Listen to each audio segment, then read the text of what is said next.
Law of attraction बिल्कुल भी काम नहीं करता। लॉ ऑफ अट्रैक्शन तो एक स्कैम है। लॉ ऑफ अट्रैक्शन तो बिल्कुल फ्रॉड है। लॉ ऑफ अट्रैक्शन कुछ नहीं होता है। लॉ ऑफ अट्रैक्शन करके मैंने सब कुछ करके देख लिया। ये कहानी ज्यादातर लोगों की होती है जो लॉ ऑफ अट्रैक्शन को प्रैक्टिस करते हैं। बहुत सारे लोग तो प्रैक्टिस किए बिना ही बोल देते हैं। तो इसके पीछे कारण क्या है?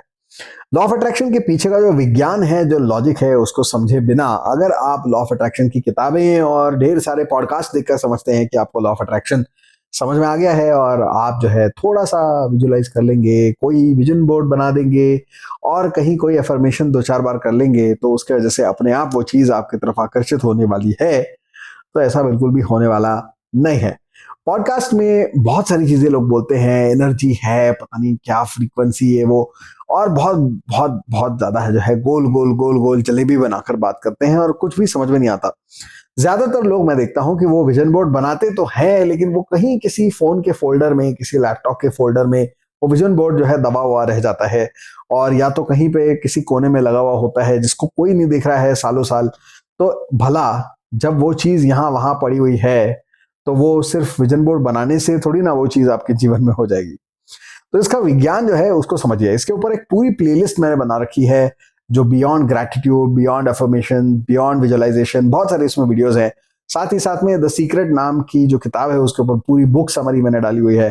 वो सारी प्लेलिस्ट आप जो है जाकर इत्मीनान से देख सकते हैं और आपको बहुत सारी चीजें समझने को और समझने को, सुनने को, प्रैक्टिस करने को, नई टेक्निक्स भी मिल जाएंगे।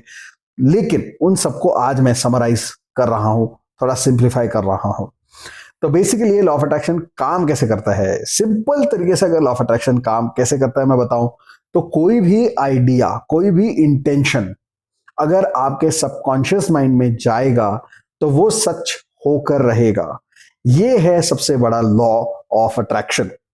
लॉ ऑफ अट्रैक्शन ये नहीं है कि मैं फ्रीक्वेंसी भेजूंगा फिर यूनिवर्स कुछ मुझे भेज देगा। That's not law of attraction. मतलब ऐसा लिखते हैं लोग, but that's not law of attraction.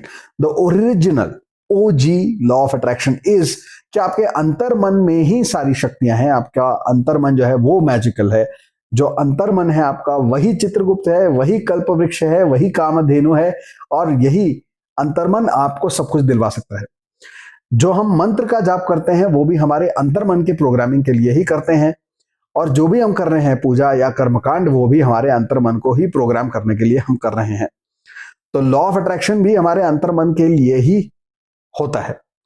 तो कोई भी आइडिया, कोई भी इंटेंशन आपके अंतर्मन में जाएगा तो वो सच होकर रहेगा। ये सबसे पहले समझने की बात है। और अगर वो चीज सुपरफिशियल है, यानी अगर आप सुपरफिशियली उस चीज के बारे में सोचते हैं तो ये आपके कॉन्शियस माइंड में ही वो चीज रहेगी, लेकिन वो कभी भी आपके सबकॉन्शियस माइंड में नहीं जाएगी।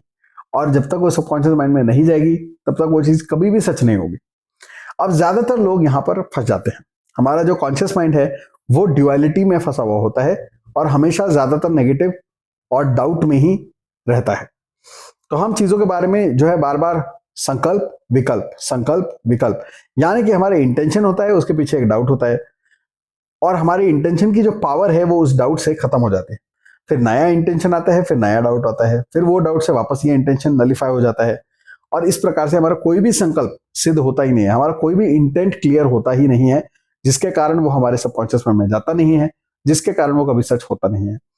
तो जब तक कोई भी चीज आपके अंतर्मन में घुसेगी नहीं तब तक वो चीज कभी भी सत्य नहीं होने वाली, और जो अंतर्मन में गई है बात वो सत्य ना हो ऐसा हो ही नहीं सकता। तो इसीलिए आपका इंटेंट क्लियर होना चाहिए, उसके बारे में कोई भी लिमिटिंग बिलीफ या डाउट नहीं होना चाहिए, और ये इंटेंट बार बार दोहराना जरूरी है। रेपिटेशन इज वेरी इंपॉर्टेंट, क्योंकि तब तक वो आपके अंतर्मन में नहीं जाने वाला है। तो विजन बोर्ड बना के कहीं लगा दोगे, कहीं अफर्मेशन लिख के लगा दोगे, अगर वो आपके सामने है, रोज आपके सामने घंटों घंटों रहता है तो ठीक है, क्योंकि फिर वो हमेशा सामने है तो सबकॉन्शियस माइंड उसको रजिस्टर कर ही लेगा। लेकिन अगर आपने कहीं कहीं पे लगा के रखा हुआ है और आप उसको भूल गए लगा के, या किसी फोल्डर में लगा के रखा है, किसी लैपटॉप के फोल्डर में सेव करके रखा है, उसका कोई लाभ नहीं है, क्योंकि सिर्फ लगाने से कुछ नहीं होगा। ठीक है, ये अंतर्मन में जानी जरूरी है बात। उसके बाद कुछ लोग ये कहते हैं कि यार बिना एक्शन के कोई चीज कैसे हो सकती है। बिल्कुल सही बात है, लेकिन सारी की सारी दुनिया रोज एक्शन तो कर ही रही है, रोज झक तो मार ही रही है, फिर भी लॉ ऑफ अट्रैक्शन की बातें करने क्यों पड़ रही है हमको? The reason is only action is not going to get you anywhere in life. सारी जो एक्शन है वही गधा भी बहुत मेहनत करता है. Donkeys do the most action but they are not the king of the jungle और king of anywhere, they are just donkeys. तो लायन जो है, टाइगर जो है, वो डोंकी से बहुत कम काम करता है, लेकिन उसका नाम बहुत बड़ा है. तो वही है, ज्यादातर लोगों के केस में आप देखेंगे बहुत सारे लोग ऐसे होते हैं, बहुत पढ़ाई लिखाई करते हैं, बहुत R&D करते हैं, बहुत रिसर्च करते हैं, बहुत बड़े बड़े डिग्रियां हैं उनके पास, लेकिन फिर भी सक्सेसफुल नहीं हो पाते. और दूसरी तरफ ऐसे लोग जो कम पढ़े लिखे हैं या शायद ज्यादा स्मार्ट भी नहीं है, लेकिन वो सक्सेसफुल हो जाते हैं. इसके पीछे का राज क्या है? क्योंकि एक्शन तो सभी लोग कर रहे हैं, अपेरेंटली जो पढ़े लिखे हैं ज्यादा, वो ज्यादा मेहनत कर रहे हैं, फिर भी उनको सक्सेस नहीं मिल पा रहा है. तो ये क्या, ये माजरा क्या है भाई? तो इसका जो है फंडा ये है कि एक है एक्शन और दूसरी है इंस्पायर्ड एक्शन. सिर्फ एक्शन करने से नहीं होगा, इंस्पायर्ड एक्शन करने से काम होगा. तो जब आप कोई भी इंटेंट लेते हैं, उसको क्लियर करते हैं, रिपीट करते हैं और अपने मन में, अपने अंतर मन में डीपली उसको डाल देते हैं, तो आपका अंतर मन फिर जो है, यानी कि आपके ब्रेन की, आपके माइंड की जो लेटेंट पावर्स हैं, सोई हुई पावर्स हैं, यही आपकी कुंडलिनी है. वो जो सोई हुई बुद्धि की पावर है वो जागृत हो जाती है, वो अपना सारा जोर लगा देती है आपके उस इंटेंट को सत्य बनाने में.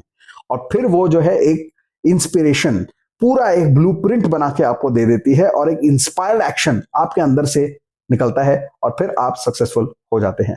तो एक्शन के बिना कुछ नहीं होता, लेकिन सिर्फ एक्शन से भी कुछ नहीं होता, बिकॉज उसके पीछे एक इंस्पिरेशन होना जरूरी है, एक अंतर्मन का, आपकी बुद्धि का, ब्रेन का पूरा पावर उसके पीछे होना जरूरी है, तब जाके वो चीज सही होती है. आपके एक्शन और इंस्पायर्ड एक्शन में फर्क क्या है, या जो है लॉ ऑफ अट्रैक्शन और मन जो नॉर्मल विचार करते हैं और लॉ ऑफ अट्रैक्शन के साथ विचार करते हैं, उसमें क्या फर्क है? जो मैग्नेट में और लोहे में फर्क है वही फर्क है. लोहा और मैग्नेट वही है, लेकिन जब वो अलाइन हो जाते हैं तो वो मैग्नेट बन जाता है, उसके अंदर चुंबकीय क्षेत्र बन जाता है. बिल्कुल उसी तरीके से जब आपके विचार अलाइन हो जाते हैं, थॉट्स अलाइन हो जाते हैं, आपका अंतर्मन और मन, conscious mind, subconscious mind align हो जाते हैं एक इंटेंट के ऊपर, तो आप बन जाते हैं मैग्नेटिक. और फिर आपको अंदर से ब्लूप्रिंट मिलता है और आप एक इंस्पायर्ड एक्शन लेते हैं, जिसके वजह से चुटकी बजाते ही सब कुछ अचीव हो जाता है. तो ऐसे ही इंस्पायरिंग वीडियोस देखने के लिए इस चैनल को सब्सक्राइब करो, बेल आइकन को प्रेस करो, इस वीडियो को लाइक करो, ज्यादा से ज्यादा शेयर करो, कमेंट करके बताओ कि वीडियो कैसा लगा. और इसी प्रकार से अपने सबकॉन्शियस माइंड को प्रोग्राम करो और जीवन में जो चाहते हो बना लो. You are a money magnet and you can achieve whatever you want.